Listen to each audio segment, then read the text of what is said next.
Okay, today I'm gonna do something different. I'm gonna talk in English because my daughter talks in English and I need to train my English more.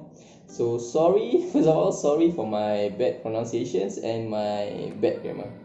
Okay, since I started this channel, a few of you guys has been asking me whether the Satria is a good car or not for a first-time buyer, and then I just finished my SPM and I have a small amount of money.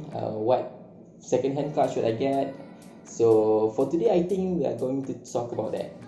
And since we cannot go anywhere due to the COVID-19 issue, I decided to make this video. The best second-hand car that you can buy under 10,000 ringgit.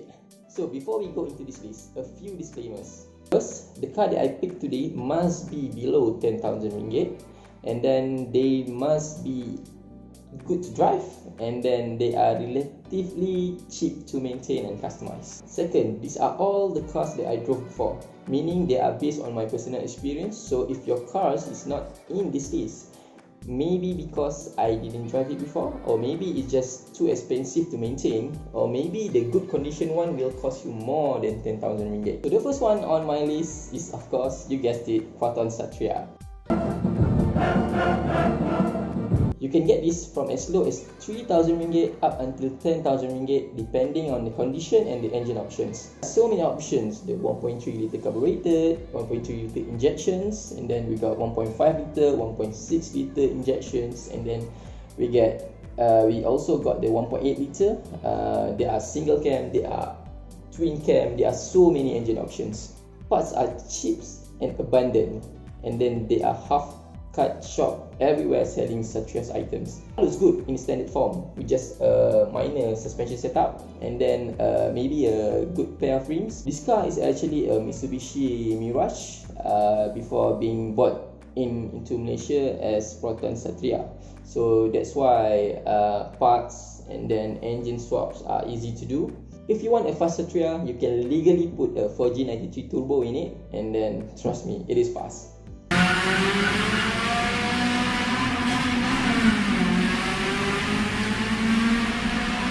Next on the list is the 5th generation Honda Civic, or also known as a Civic Vario or Civic EG here in Malaysia. Note that I'm not talking about the EG6, the hatchback version, because that thing costs around 30 to 40,000 ringgit.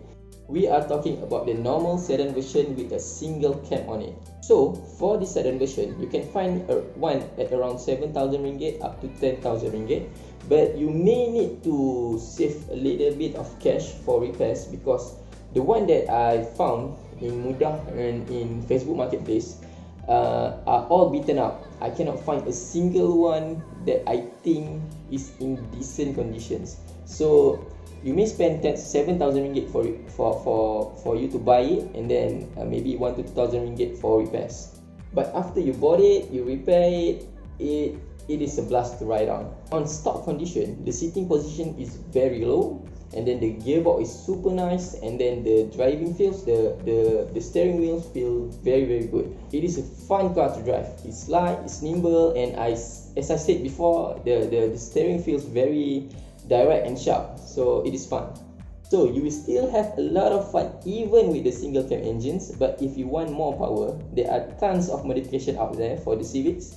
The most popular one being, of course, engine swap to the B16.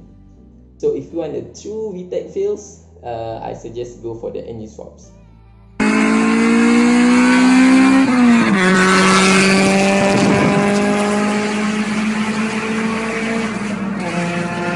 So the third car in this list may be the least popular one here. So this car is not for those looking to mod their car. This car is on this list because it is cheap to maintain, and it is fun to drive. Looking to buy a car and keep it stock, and I suggest you can go for this car. So it is the Peugeot 206. Here in Malaysia, you may know it as the Naza Vistari. The one that you should look for is the manual version, of course, but the 4-speed Shiftronic from Porsche is also good, but expect a little bit more maintenance compared to the manual version. The 1.4 litre engines making around 75 horsepower. It's not much. It feels very lethargic, even especially on low speed, but if once you get up to speed, it's a blast to drive. Parts is a bit on the expensive parts and modification options are limited. But again, if you are a purist and love to keep your car stock, this car may be perfect for you.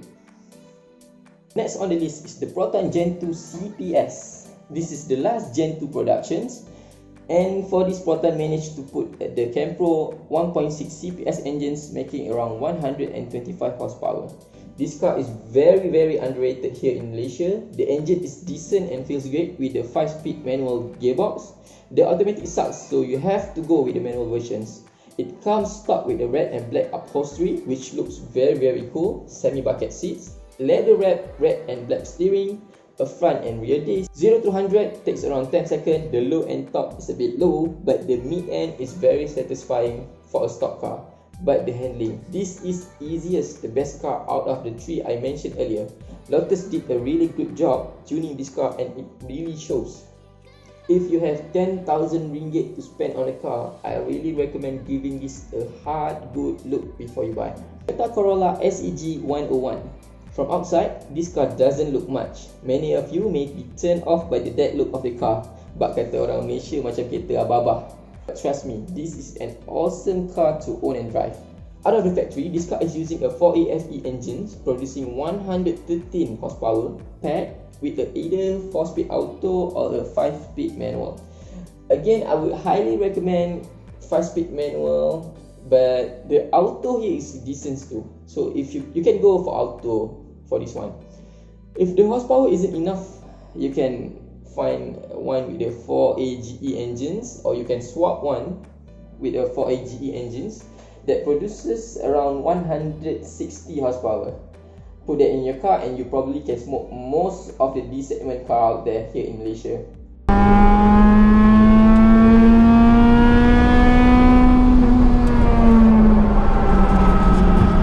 My last pick, probably my favorite pick here in this list, is the BMW E36 3 Series. But you can own a BMW for less than 10,000 ringgit if you are lucky. This is the only car in this list with a rear-wheel drive. It has a 50-50 weight distribution, which makes driving it so much fun. Compared to other BMW, this car is relatively easy to work on. Parts are expensive compared to others, but trust me, it is worth it. The car looks evergreen. The proper suspension setup is all you need to make this car look good.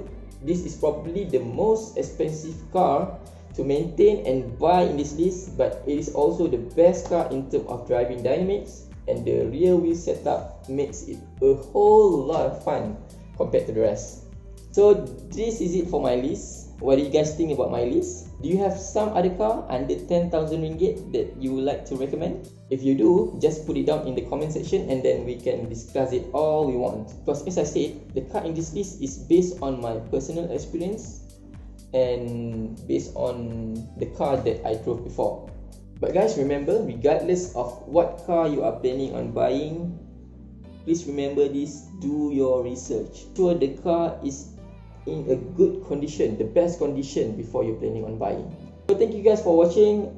Again, kalau korang suka konten macam ni, aku akan buat satu lagi, tetapi dalam range harga 10,000 hingga 20,000. So kalau you guys suka, tolonglah like, subscribe, share or anything, and keep on supporting. Okay, itu je. Bye.